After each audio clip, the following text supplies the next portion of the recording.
Ezekiel 1. Now it came to pass in the 30th year, in the 4th month, in the 5th day of the month, as I was among the captives by the river of Chebar, that the heavens were opened, and I saw visions of God. In the 5th day of the month, which was the 5th year of King Jehoiachin's captivity, the word of the Lord came expressly unto Ezekiel the priest, the son of Buzi, in the land of the Chaldeans by the river Chebar, and the hand of the Lord was there upon him. And I looked, and behold, a whirlwind came out of the north, a great cloud, and a fire enfolding itself, and a brightness was about it, and out of the midst thereof, as the color of amber, out of the midst of the fire. Also, out of the midst thereof came the likeness of 4 living creatures, and this was their appearance. They had the likeness of a man, and every one had 4 faces, and every one had 4 wings, and their feet were straight feet, and the sole of their feet was like the sole of a calf's foot, and they sparkled like the color of burnished brass.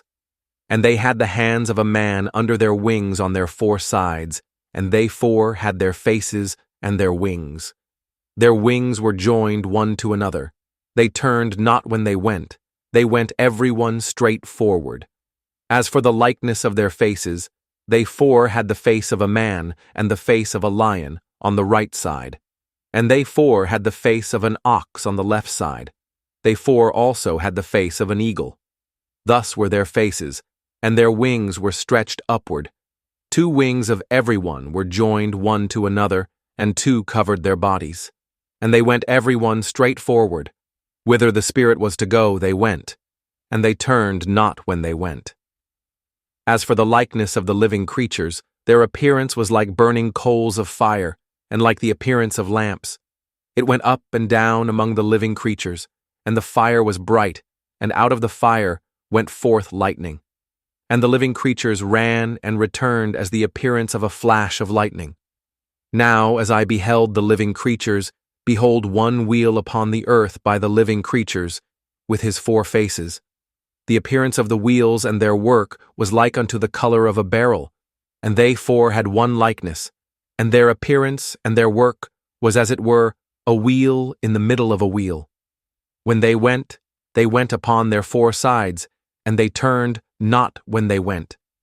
As for their rings, they were so high that they were dreadful, and their rings were full of eyes round about them 4.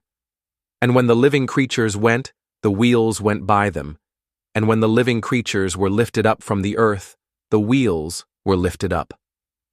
Whithersoever the Spirit was to go, they went. Thither was their spirit to go, and the wheels were lifted up over against them, for the spirit of the living creature was in the wheels. When those went, these went, and when those stood, these stood, and when those were lifted up from the earth, the wheels were lifted up over against them, for the spirit of the living creature was in the wheels. And the likeness of the firmament upon the heads of the living creature was as the color of the terrible crystal, stretched forth over their heads above. And under the firmament were their wings straight, the one toward the other. Every one had 2, which covered on this side, and every one had 2, which covered on that side, their bodies. And when they went, I heard the noise of their wings, like the noise of great waters, as the voice of the Almighty, the voice of speech, as the noise of an host. When they stood, they let down their wings. And there was a voice from the firmament that was over their heads when they stood, and had let down their wings. And above the firmament that was over their heads was the likeness of a throne, as the appearance of a sapphire stone. And upon the likeness of the throne was the likeness as the appearance of a man above upon it. And I saw as the color of amber, as the appearance of fire round about within it, from the appearance of his loins even upward, and from the appearance of his loins even downward, I saw as it were the appearance of fire, and it had brightness round about. As the appearance of the bow that is in the cloud in the day of rain, so was the appearance of the brightness round about. This was the appearance of the likeness of the glory of the Lord, and when I saw it, I fell upon my face, and I heard a voice of one that spake,